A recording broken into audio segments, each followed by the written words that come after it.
Hey everyone, it's Kong again with another episode of Should You Summon? As always, I'm going to be presenting high-level overviews using 4 criteria to help you decide whether it's worth your hard-earned vouchers and crystals to summon these characters. How they fit into your team, whether they unlock any bonds, what kind of content they get used for, and their future availability. So let's get right into this Destiny banner featuring Wiler, Gerold Layla, and Rainforce, running from May 14th to May 27th. This is a Destiny banner, so your first SSR is guaranteed to be one of these units that you don't already have.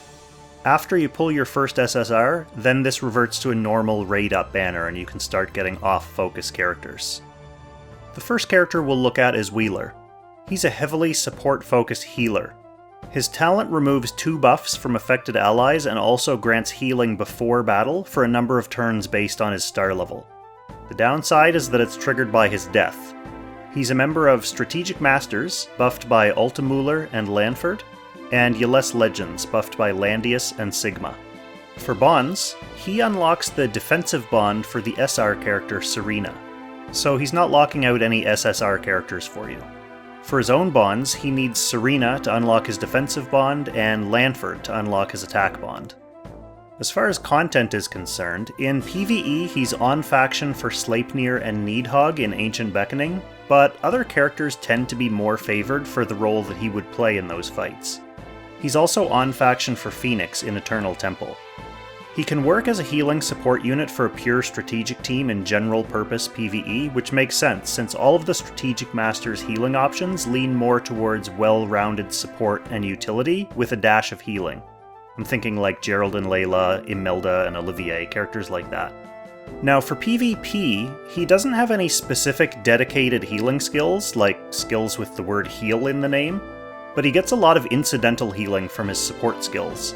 And in that regard, he's fully kitted out. He has access to Dispel, Strengthen, Mass Attack, Regroup, which is essentially an Act Again skill for a unit without soldiers. And he also has Last Stand, which is a mass teleport to basically eject your injured allies out of danger. So he is a dynamic support unit for PvP, but what has really vaulted him back into the high tiers is his newish 3C skill. You can use this skill to trigger all of his talent effects, and the cherry on top is that he doesn't need to die, he just takes a big chunk of damage. On top of that, it also gives a boost to affected allies' damage dealt and reduces damage taken. It's a wild 3C skill. For availability, he's next scheduled to show up on a non-Destiny raid-up banner opposite Young Jessica in October. So next up we're going to talk about Gerold and Layla, and actually I'm going to turn the mic over to a special guest for this section. What's going on everyone, it's KEEBS. I've been invited by Kong to help out with this segment on Gerold and Layla for this episode of Should You Summon, as I use them regularly in my own team and have a fairly good idea of how they perform in both PvP and in PvE. Gerold and Layla are a part of 2 factions. The first is Origins of Light, which is buffed by Freya, D-Heart, and Juggler. And the second is Strategic Masters, which is buffed by Lanford and Ultimuller. With regards to bonds, Gerold and Layla are required to unlock one of Tiaris' bonds, and their own bonds require you to have D-Heart and Tiaris. So what kind of content can you expect to bring Gerold and Layla to? Well, before we get into that, allow me to briefly talk about their 2 classes that you have to choose from. Gerold and Layla have 2 tier 3 classes. They have the Dark Knight class, which is a cavalry class, and the Royal Envoy, which is a Holy Mage class. Unfortunately, due to the split in their classes, they suffer from a problem of not having enough skill variety for either one class, since they only have access to very basic skills for both. This is just one factor in why, unfortunately, they don't have much of a home in PvP. Their lack of skill variety and very middling stats leaves a lot to be desired, and with the nerf of their 3-cost skill, the chances of their yet-to-be-released unique equipment salvaging them for PvP are slim. Thankfully, it's a different story on the PvE side of things. The Royal Envoy class strikes a perfect balance between a healer, a DPS, and a support. The map-wide heals and debuff cleansing from their talent make any escort-type missions or maps with very spread-out units a non-issue. This paired with access to Holy Word and the ability to carry the Gift of Eternal Life weapon allow them to consistently supply heals while still putting out respectable damage. Their talent's ability to ignore melee penalty lets them choose how they want to engage enemies, as they can attack from 1 or 2 range as they see fit to activate one of the 2 effects from their talent, and they can carry the attack command and move again passive to make it easy to find the best positioning to both attack and end your turn to further support the team. In addition to general PvE, they also perform very well in Ancient Beckoning against Jormungandr and Sleipnir, and for Eternal Temple, they are also excellent in the Phoenix fight. Thanks for your insight, KEEBS. I'll just add one more note about availability. Gerold and Layla are not featured on any upcoming banners through mid-October, but you should be able to get some of their shards for free from an upcoming event. Based on when it happened on the Chinese servers, it should be coming to us in June or thereabouts. So finally, let's talk about Rainforce. Rainforce is an interesting PvP-focused character with a lot of moving parts. When he does damage, he gets a stack of stats. He can stack this up to 7 times, which gives plus 28% to all of his stats at 6 star. But when he gets that many stacks, he acts again and then teleports to the nearest ally, and all those stacks are wiped. His upcoming 3C skill instead piles fixed damage debuffs on enemies, and immediately resets its cooldown if you manage to damage 3 of them. Probably not too hard with a 3-line AoE.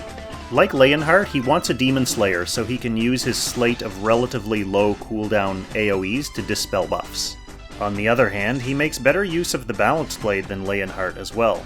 Hitting more enemies means that you can pile on more stacks of your talent more quickly. He's a member of Strategic Masters, buffed by Ultimuller and Lanford, Yles Legends, buffed by Landius and Sigma, and Mythical Realm, buffed by Gizaroth. For bonds, he unlocks the attack bonds for Virash, Shalinka, and Brenda, so there are 3 SSR characters who have their important attack bonds gated behind this character.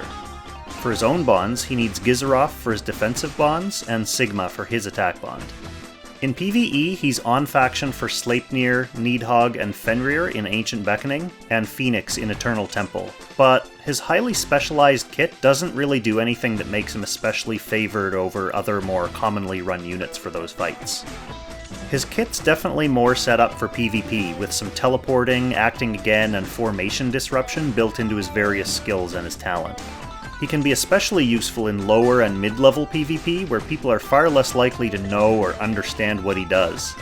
He hasn't been one of the top-tier PvP units in Global or China, but his 3C skill could give him a boost, at least until people wise up to his moveset and start giving everyone Swordsmith's medals. For availability, he should be coming back in mid-September on a Destiny banner alongside Zerida and Gizaroth. So, just to wrap up, we have Wiler, who's a top 2 PvP healer and support with lots of dynamic options. He unlocks the defensive bond for Serena.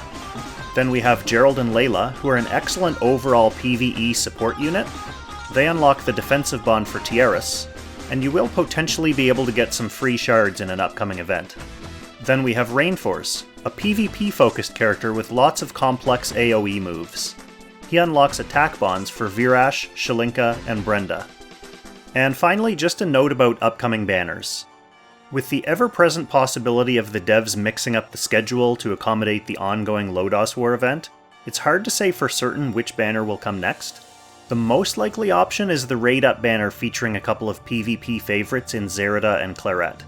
Of course, it's also possible they'll follow up the outgoing DEEDLIT and ASHRAM banner with the new Lodoss War equipment banner. Anyway, I hope this rundown was helpful. Let me know in the comments who you're hoping to summon and what kind of luck you had. Personally, I have a 50-50 shot of getting Wiler or Rainforce, so I'll summon until I hit 1 SSR. I want to give an extra special thanks and shout out to KEEBS for helping out with this video.